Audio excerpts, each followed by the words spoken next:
When I married Evelyn at 28, I believed I had found my soulmate. She was radiant, compassionate, and full of energy. 10 years later, she was a psychologist working at the local hospital, a job she described as fulfilling yet emotionally draining. At 38, I was a mechanical engineer, proud of my work and the family we'd built. Together, we had 2 kids, Liam, 8, and Nora, 5. Evelyn had always been committed to her patients. Sometimes, her empathy left me in awe. But things began to change 3 months ago when a new patient entered her life, a man named Daniel. Daniel was a former soldier grappling with post-traumatic stress disorder. His trauma consumed him, Evelyn said, and he needed more care than she could provide within the constraints of the hospital. "He's making progress," she told me one night as we lay in bed. "But he needs consistent sessions to stay grounded." I nodded, admiring her dedication. When she suggested holding some sessions at our home for a more relaxed environment, I didn't hesitate. I trusted her completely. At first it seemed harmless. Daniel was polite, if a little distant, the few times I crossed paths with him. But then I began noticing subtle changes. Evelyn seemed unusually energized after her sessions with him. She started wearing her hair differently and buying new clothes she insisted were just for work. At first, I chalked it up to her needing a change. Then, she started locking her phone, a device she'd never bothered to hide from me before. My suspicions were ignited one Tuesday afternoon when I came home unexpectedly for lunch. The house was quiet except for the faint hum of conversation coming from upstairs. Evelyn hadn't mentioned a session, which was unusual. I set my briefcase down and climbed the stairs slowly, the creak of the steps echoing in my ears. As I reached the door to our bedroom, the sound of hushed voices became clearer. And then I heard laughter, soft, intimate, and unfamiliar. My heart pounded. I pushed open the door, the sight inside striking me like a blow to the chest. There was Evelyn, sitting too close to Daniel on our bed, her hand resting lightly on his knee. Their heads snapped toward me, shock and guilt plastered across their faces. "Caleb," Evelyn stammered, standing quickly. "I didn't know you'd be home." Daniel shifted uncomfortably, but said nothing. His eyes darted between Evelyn and me, his discomfort palpable. "What the hell is going on?" I demanded, my voice tight with anger. Evelyn stepped forward, her hands raised in a placating gesture. "It's not what it looks like. We were just talking about his treatment plan." "On our bed." My voice cracked, the betrayal too much to process. "You've crossed the line, Evelyn. Both of you." Daniel muttered an apology and bolted, leaving the room and the house without another word. Evelyn turned to me, tears welling in her eyes. "Please, Caleb, let me explain." But I wasn't ready to hear her excuses. I stormed out of the room, anger and humiliation boiling inside me. That night, after the kids were in bed, Evelyn tried to apologize. She insisted it was innocent, that I'd misunderstood. But her explanations felt hollow, her tears calculated. A seed of doubt had been planted, and I knew it would only grow. What I didn't know was just how far I'd go to uncover the truth, and how devastating the answers would be. I couldn't let it go. The memory of Evelyn and Daniel on our bed haunted me, each replay making my chest tighten. Her tearful explanations and assurances meant little when the image of her betrayal was seared into my mind. It wasn't just suspicion anymore. It was doubt, a heavy, suffocating doubt that followed me everywhere. The first change I noticed was her phone. Evelyn, who once left it charging on the kitchen counter, now carried it everywhere, even to the bathroom. The screen never lit up unless she was looking at it, a sign she'd muted notifications. She laughed off my questions, blaming patient confidentiality, but her explanations felt rehearsed. One evening, while she was putting Nora to bed, I couldn't resist. Her phone was sitting on the kitchen table, and the passcode hadn't changed. My hands trembled as I unlocked it. The messages were clean, too clean. No thread with Daniel existed, no text older than a day. It was as though she'd swept everything away before it could leave a trace. That night, I lay awake, staring at the ceiling. If she wasn't hiding anything, why go to such lengths to erase it? And if she was, what was she hiding? The next day, I left work early and stopped by an electronics store. The clerk didn't bat an eye when I asked for a discreet surveillance camera, the kind that could stream live footage to a phone. I told myself it was for peace of mind. If there was nothing to see, I'd stop doubting her. By the time the kids were asleep, I had the camera set up in the living room, disguised among the books on the shelf. Evelyn never noticed, and I never felt guilty. The waiting was excruciating. For days, the camera captured nothing unusual, just Evelyn folding laundry or reading. I began to question myself. Maybe I'd overreacted. Maybe. The notification came on Thursday afternoon. Motion detected. I opened the app, my breath catching as I saw Daniel stepping into our living room. Evelyn followed, her expression unreadable as she motioned for him to sit. They didn't touch, but the way she leaned toward him, her hand brushing his knee, it said enough. My stomach twisted as they laughed softly, their voices just out of range. I closed the app, unable to watch more. The cracks in my trust had deepened into fractures. I didn't sleep that night. Every time I closed my eyes, I saw Evelyn and Daniel, their subtle closeness, the way she laughed at something he said. It wasn't just the betrayal. It was where it happened. My home, our sanctuary, the place where our kids played and laughed. By morning, I made up my mind. This couldn't go on. I needed answers. When Evelyn returned home that evening, she seemed lighter. She kissed Nora on the cheek and sat down at the table with Liam to help him with homework. Watching her from the kitchen, I felt a strange combination of anger and sadness. How could she act so normal? Evelyn, I called, my voice steady. Can we talk? She looked up, a hint of surprise crossing her face. Of course. She followed me into the living room, leaving the kids occupied with their books. Once we were alone, I turned to face her. I need to know what's going on with you and Daniel. Her expression froze. What do you mean? Don't play dumb. I clenched my fists, trying to keep my voice level. I know he's been here when I'm not home. I know you've deleted messages from your phone. And I know there's more to your relationship than you're admitting. She took a step back, her mouth opening and closing like she couldn't find the words. It's not what you think. Then tell me what it is, I demanded, my voice rising. Explain why you're spending time with him in our house. Why he touches you like that. Her eyes filled with tears. Caleb, he's just a patient. He's struggling, and he trusts me. That's all it is. I stared at her, disbelief coursing through me. You think I'm blind?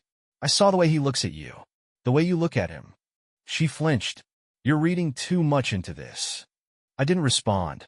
Instead, I pulled out my phone and opened the camera feed. Her face went pale as I played the clip of Daniel entering our home and their time on the couch. Tell me I'm wrong, I said quietly. Evelyn's tears spilled over. Caleb, No, interrupta. Save your excuses. I want the truth. Evelyn's silence confirmed what I already knew. She didn't deny it, didn't try to argue. Instead, she sank into the couch, her face pale and streaked with tears. Watching her crumble under the weight of my questions gave me no satisfaction, only a deeper sense of betrayal. She began to explain herself in fragmented phrases, her words spilling out in a jumble of guilt and self-defense. She claimed it had started innocently, with her trying to help Daniel through his struggles. But over time, their sessions had grown more personal, the boundaries between therapist and patient blurring. She insisted that nothing physical had happened, but her demeanor told another story. As she spoke, I felt the anger inside me harden into something colder. This wasn't just about what she had done. It was about the lies, the secrecy, and the disregard for everything we'd built together. The image of her and Daniel in our living room haunted me, a constant reminder of her betrayal. Evelyn admitted she had deleted messages and lied about their meetings, claiming she had done it to protect me from misunderstanding. The excuse felt hollow.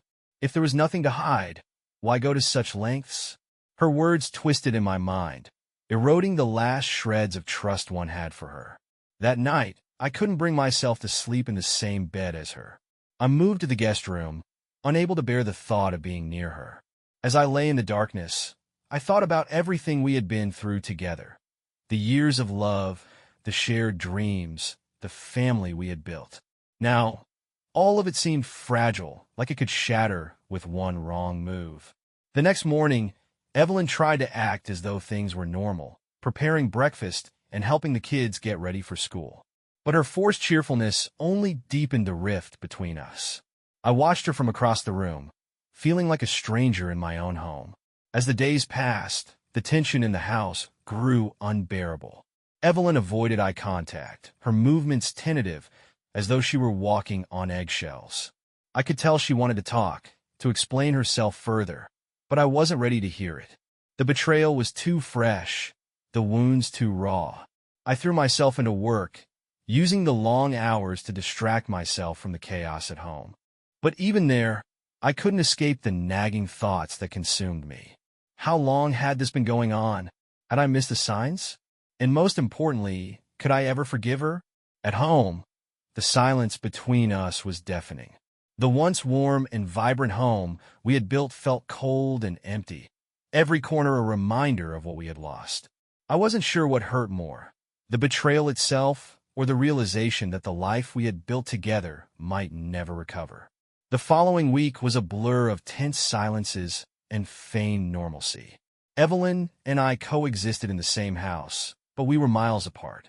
Every interaction felt forced, our words carefully chosen to avoid igniting another confrontation. The weight of what I knew pressed down on me, growing heavier with each passing day. Evelyn focused on the children, throwing herself into parenting with an intensity that felt almost desperate.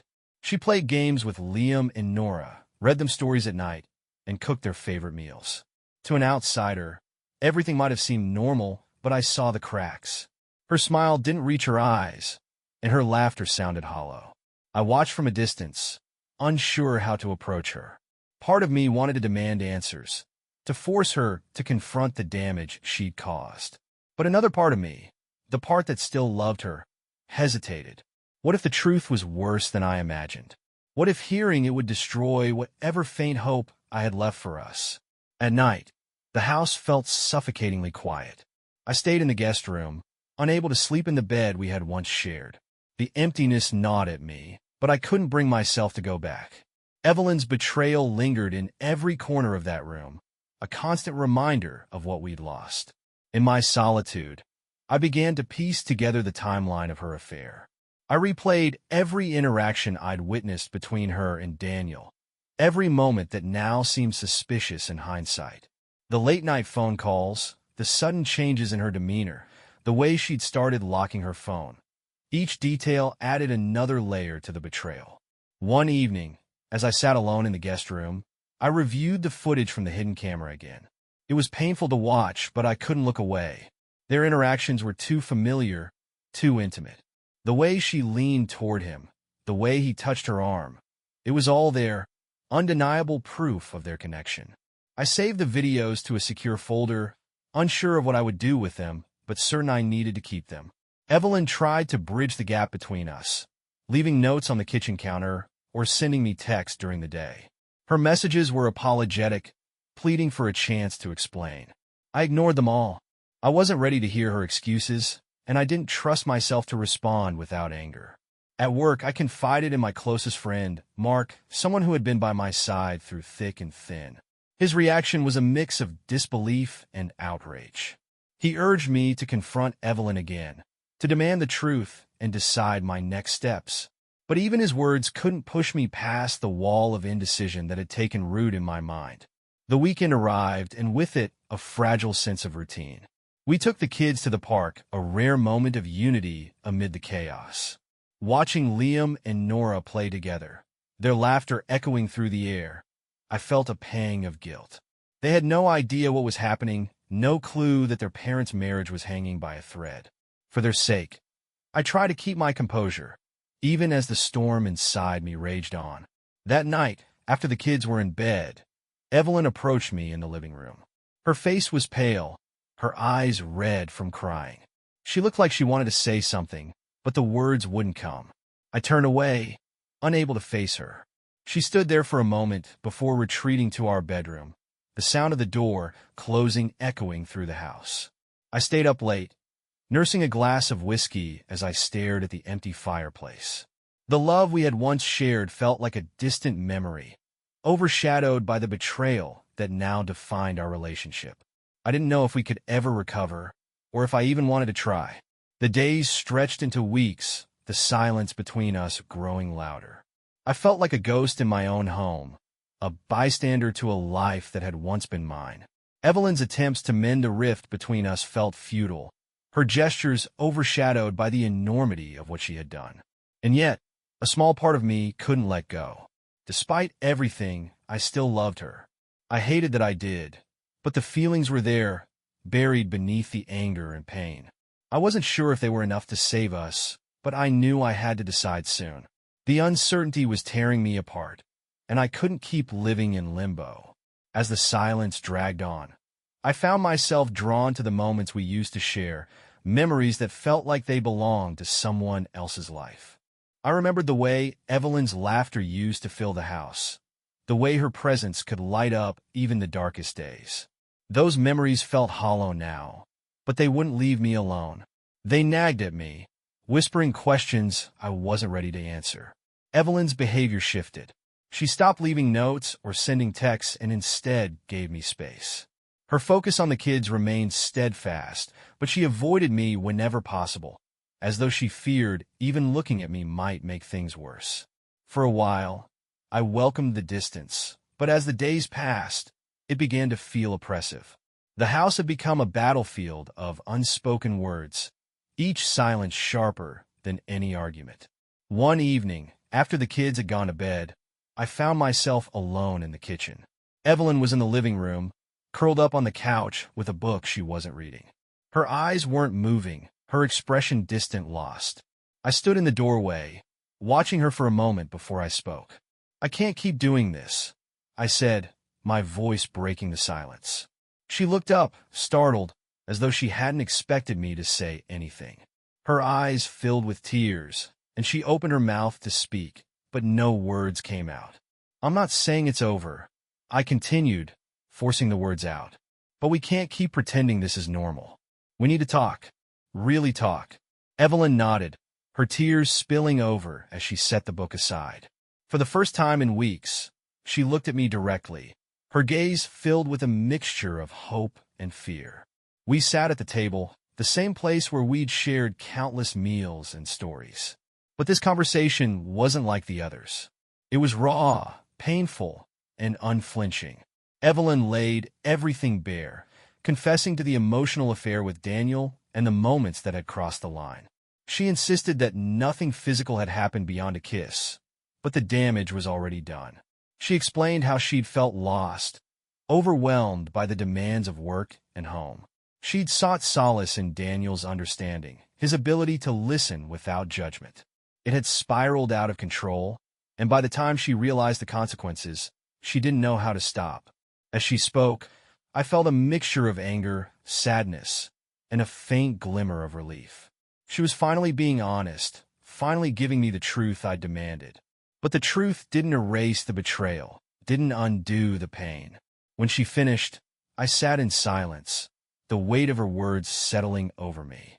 I could see the remorse in her eyes, the way she desperately wanted me to forgive her. But forgiveness wasn't something I could give so easily. It wasn't a switch I could flip or a wound that could heal overnight. "I don't know if I can forgive you," I admitted, my voice heavy with exhaustion. "But I can't make that decision tonight." Evelyn nodded, her expression crumbling as she wiped her tears. "I'll wait," she said softly, "as long as it takes." We went to bed separately that night, the conversation leaving me drained but strangely lighter. It wasn't a resolution, but it was a step forward, a fragile, tentative step toward something that might one day resemble healing. In the days following our conversation, an uneasy calm settled over the house. The raw emotions that had erupted during our talk seemed to have drained something from both of us. Evelyn avoided me less, but our interactions were cautious, like two people testing thin ice. The kids seemed oblivious to the tension, their laughter and energy providing a small reprieve from the weight hanging over us. I spent hours reflecting on what Evelyn had told me. Her words played over in my mind, each detail adding to the complex knot of anger and sorrow inside me. She had admitted her mistakes, taken responsibility for the affair, but I couldn't shake the feeling that something had irrevocably changed. The foundation of trust that had once anchored our marriage now felt like sand slipping through my fingers. Evelyn, for her part, made visible efforts to bridge the gap between us. She left her phone out in the open, offered to let me read her texts, and deleted Daniel's number in front of me. She even started seeing a therapist, something she had long resisted despite her work in mental health. It was clear she wanted to make amends, but I couldn't tell if it was enough, or if it ever could be. One afternoon, while the kids were at school, Evelyn approached me in the kitchen. Her movements were hesitant, her hands twisting nervously at her sides. She placed a folded piece of paper on the counter between us, her expression unreadable. "What's this?" I asked, my tone more detached than I intended. "It's a letter," she said quietly. I thought it might be easier to write everything down, to say the things I've been too afraid to say out loud. I stared at the paper, unsure if I wanted to read it. Part of me feared what it might contain, while another part yearned for some clarity. After a moment, I picked it up and unfolded it, Evelyn retreating to the other side of the room as I began to read. The letter was raw and heartfelt, filled with apologies and admissions of guilt. She wrote about her loneliness, her feelings of inadequacy as a wife and mother, and how she had sought validation in the wrong place. She confessed to moments of selfishness, to putting her needs above the promises we'd made to each other. But she also wrote about her love for me, about her desire to rebuild what we had lost and to earn back my trust. By the time I finished, my emotions were a storm. I felt pity for her struggles, anger at her betrayal, and a flicker of hope that maybe, just maybe, we could find a way forward. But hope felt like a dangerous thing, a fragile ember that could be snuffed out with the wrong move. That evening, I kept my distance, needing time to process the letter. Evelyn didn't press me, her silence an unspoken acknowledgement of the space I needed. I retreated to the guest room once more, but for the first time, the anger inside me felt less sharp, less consuming. Over the next week, we continued to navigate the uneasy truce between us. Evelyn threw herself into therapy and parenting, while I tried to focus on work and give myself room to think. Each day felt like a test of patience and resilience, as though we were both waiting for something to tip the scales, one way or the other. On Friday, I received an unexpected call from Michael. He had sensed something was wrong the last time we spoke and wanted an update. As I recounted the events of the past few weeks, his support was unwavering. "You don't have to decide right now," he reminded me. "Take the time you need. But whatever you choose, make sure it's what's best for you and for the kids." His words stuck with me as I hung up. For so long, I had been consumed by the betrayal, by the weight of Evelyn's actions. But now, I realized that my decision wasn't just about her or our marriage. It was about me, about the life I wanted to build moving forward. That night, as Evelyn and I sat in silence at the dinner table, I found myself watching her. She looked tired, worn down by the toll of her mistakes and the effort to make amends. But there was something else in her eyes, a glimmer of determination, a quiet resolve that made me pause. For the first time in weeks, I wondered if forgiveness was possible, not for her sake, but for mine. The following weekend, the air in the house felt lighter, though the tension remained, woven into every interaction. Evelyn's letter had stayed on my nightstand, its words echoing in my mind whenever I tried to sleep. I hadn't responded to it directly, but my silence seemed to encourage her to keep trying. She spent Saturday reorganizing the house, a project that had been long overdue. Watching her sift through boxes and rearrange furniture, I couldn't help but wonder if she was trying to fix more than just the physical clutter. Her determination was both admirable and heartbreaking. I tried to keep myself busy. I mowed the lawn, ran errands, and played with the kids, but my thoughts always drifted back to the unresolved storm between us. Forgiveness still felt impossible, yet the idea of walking away brought its own weight. The memories of our family, the life we'd built together, it was hard to imagine letting it all go. That evening, as we sat down for dinner, Evelyn broke the silence. Her voice was soft but steady, a contrast to the chaos I felt inside. "I've been thinking," she said, her gaze fixed on her plate, "about what you said, about rebuilding trust." I looked at her, unsure where she was going with this. "I know I can't undo what I've done," she continued, "but I want to try. I want to give you every reason to believe in us again." Her words hung in the air, heavy with sincerity. For a moment, I didn't know how to respond. Part of me wanted to believe her, to give her the chance she was asking for. But another part of me, the part that had been hurt so deeply, hesitated. "I don't know if it's that simple," I finally said, my voice quieter than I intended. "It's not just about trust. It's about everything we've lost." Evelyn nodded, her expression somber. "I understand, but I'm not giving up. Not on you. Not on us." After dinner, I retreated to the guest room, my mind racing. Evelyn's resolve was clear, but it didn't make the decision any easier. I lay awake, replaying her words over and over, searching for clarity in the confusion. The next morning, I decided to take a step forward, albeit a cautious one. I suggested we see a marriage counselor, someone who could help us navigate the mess we'd created. Evelyn agreed immediately, her relief evident in the way her shoulders relaxed. Our first session was scheduled for the following week. In the days leading up to it, I felt a strange mix of dread and hope. The idea of airing our grievances in front of a stranger was daunting, but the possibility of finding a way forward gave me a sliver of optimism. When the day arrived, we sat in the counselor's office, an unassuming room with neutral tones and comfortable chairs. The therapist, a calm woman with kind eyes, greeted us warmly and invited us to share our story. Evelyn went first, her voice trembling as she recounted her mistakes and the feelings of inadequacy that had driven her actions. I listened, my emotions a tumultuous mix of anger and sadness. When it was my turn, I spoke about the betrayal, about the broken trust, and the pain of watching someone I loved become a stranger. The words felt raw, but they were necessary, a purge of emotions I had kept bottled up for too long. The session ended without resolution, but it felt like a beginning, a tentative step toward understanding. As we left the office, Evelyn reached for my hand, her touch hesitant. For the first time in weeks, I didn't pull away. The path ahead was still uncertain, but as we drove home in silence, I allowed myself to believe that healing might be possible. It wouldn't be easy, and it wouldn't be quick, but for the first time, I felt like we were moving in the same direction. The sessions became a ritual. Every Tuesday evening, Evelyn and I would sit across from the therapist and each other, bearing the wounds we'd both inflicted and endured. The process was grueling, forcing us to confront not just the affair, but the years of neglect and miscommunication that had preceded it. For Evelyn, the sessions seemed to offer clarity.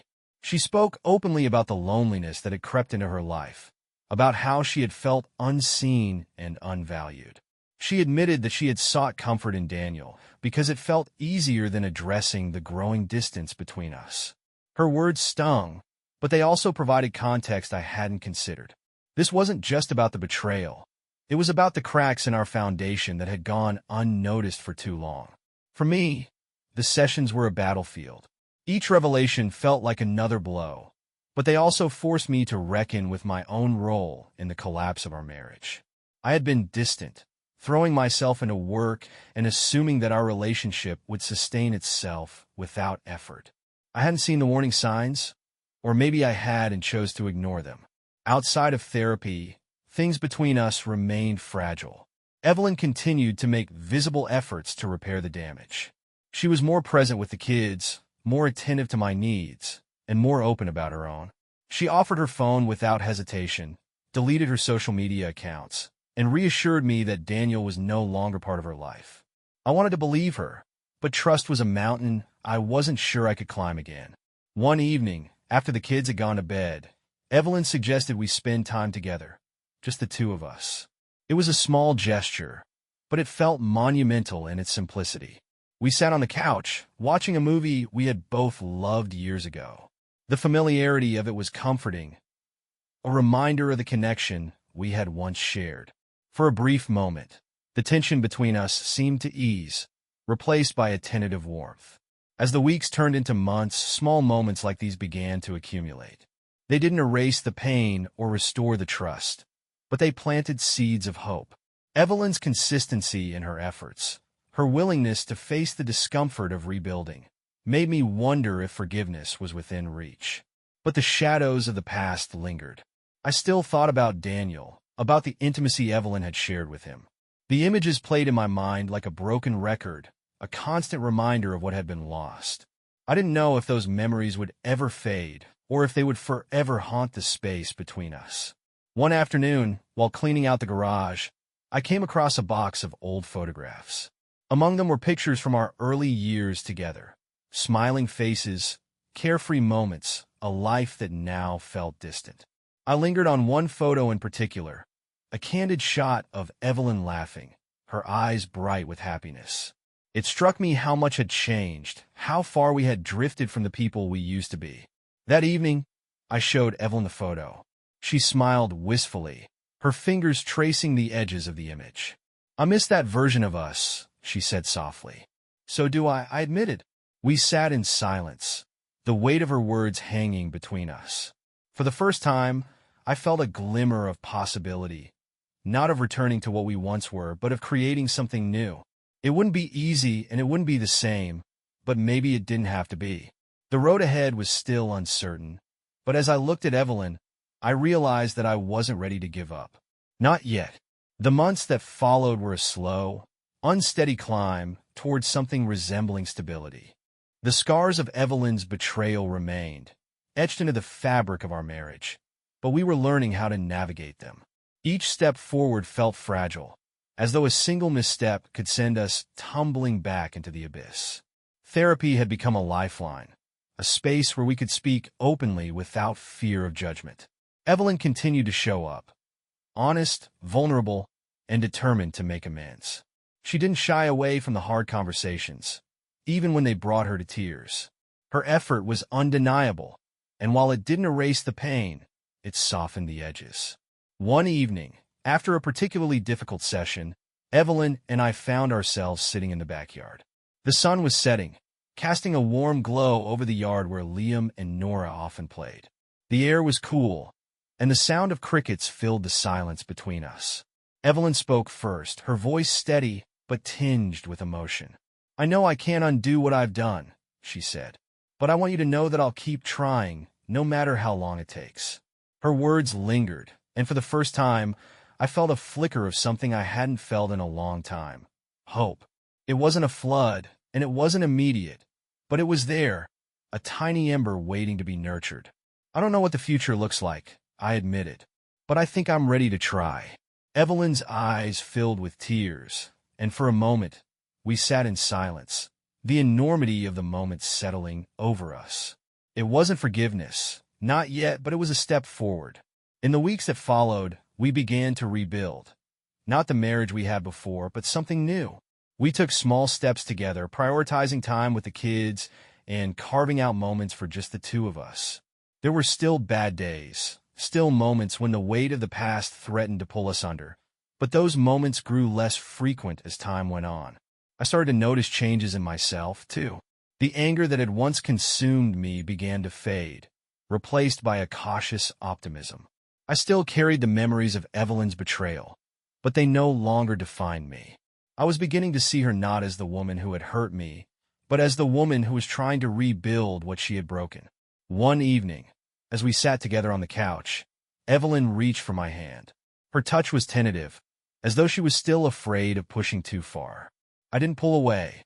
Instead, I laced my fingers through hers, a small gesture that carried the weight of everything we had been through. "We're not there yet," I said quietly, "but I think we're getting closer." She nodded, her smile tinged with relief. "I'll take that." As the weeks turned into months, I began to see the possibility of a future together. A future built not on blind trust, but on the hard-earned resilience of two people who had fought to stay. It wasn't perfect, and it never would be, but it was ours.